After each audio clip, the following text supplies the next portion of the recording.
Le fait est dégradant et dramatique, mais depuis une dizaine d'années, il se développe en Côte d'Ivoire. Il s'agit de la traite des jeunes filles ivoiriennes âgées de 18 à 24 ans qui sont recrutées par des organisations aux mains de personnages véreux qui leur font miroiter des emplois lucratifs de filles de maison dans des pays du Moyen-Orient. Mais une fois à destination, ces jeunes filles privées de tout papier d'identité sont réduites en esclavage dans les familles qui les emploient. Ce fait qui se développe depuis une dizaine d'années dans le silence et en toute impunité pour les organisateurs de ces réseaux de recrutement vient enfin d'être intercepté par le ministère de la Solidarité, de la Famille, de la Femme et de l'Enfant. Mettre fin à cette traite honteuse, c'est désormais l'objectif du gouvernement. Dans cette recherche de solutions, la première dame de Côte d'Ivoire, Dominique Ouattara, présidente du Comité national de surveillance des actions de lutte contre la traite, l'exploitation et le travail des enfants, qui, par son engagement et sa détermination, a obtenu une grande avancée vers l'éradication de la traite et du travail des enfants en Côte d'Ivoire, a été une nouvelle fois sollicitée par le gouvernement dans le cadre de ce nouveau combat qui est celui de la lutte contre la traite des jeunes filles ivoiriennes. La ministre de la Solidarité, de la Famille, de la Femme et de l'Enfant, Anne-Désirée Ouloto, accompagnée d'une forte délégation comprenant des membres de plusieurs ministères, ont eu une séance d'information ce jeudi matin avec la première dame Dominique Ouattara à son cabinet à Cocody. Tous les aspects de cette traite des jeunes filles ont été exposés. Il nous est arrivé l'année dernière d'intercepter 9 jeunes Ivoiriennes. Et ces jeunes filles nous sont revenues, nous les avons entendues, nous les avons encadrées, assistées dans un centre d'accueil. Cela a duré 1 mois. Nous avons reçu individuellement leurs familles respectives.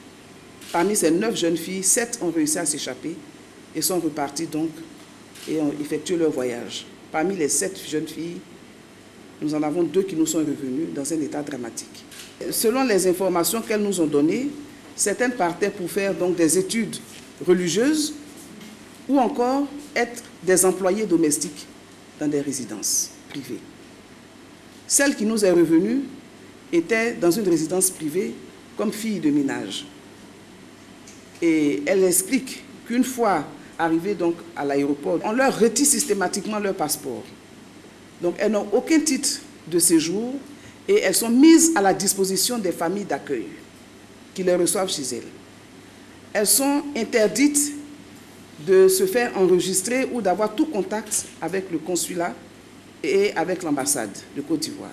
Elles sont interdites de fréquenter les milieux ivoiriens. Elles ne sortent pratiquement jamais, sauf accompagnées de leur tuteur. Elles travaillent 24 heures sur 24. Elles n'ont pas de feuille de route, elles n'ont pas de contrat de travail, elles n'ont pas de salaire. Les salaires qui leur ont été annoncés ici, au départ, sont des salaires faux. Et ils sont reversés aux agents qui ont servi donc d'intermédiaires. Ces jeunes filles, Madame la Première Dame, au-delà du travail domestique qu'elles font, elles sont violentées, battues. Et le témoignage que nous avons reçu de celles qui sont arrivées indique que, à longueur de journée, elles sont victimes de viols du grand-père de la maison au petit-fils de la maison. Madame la Première Dame, les mégots de cigarettes sont éteints sur le corps de ces jeunes filles. La Première Dame a posé beaucoup de questions, signe de l'intérêt qu'elle accorde au drame de ces filles parties à l'aventure.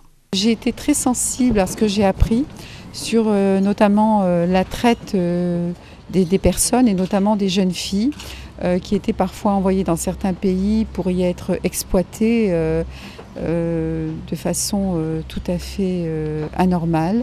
Et j'ai demandé à Madame la ministre de m'expliquer ce qui se passait et je vais essayer de l'aider. Je vais essayer de l'aider et de m'impliquer pour que de telles choses ne puissent pas arriver à nouveau en Côte d'Ivoire.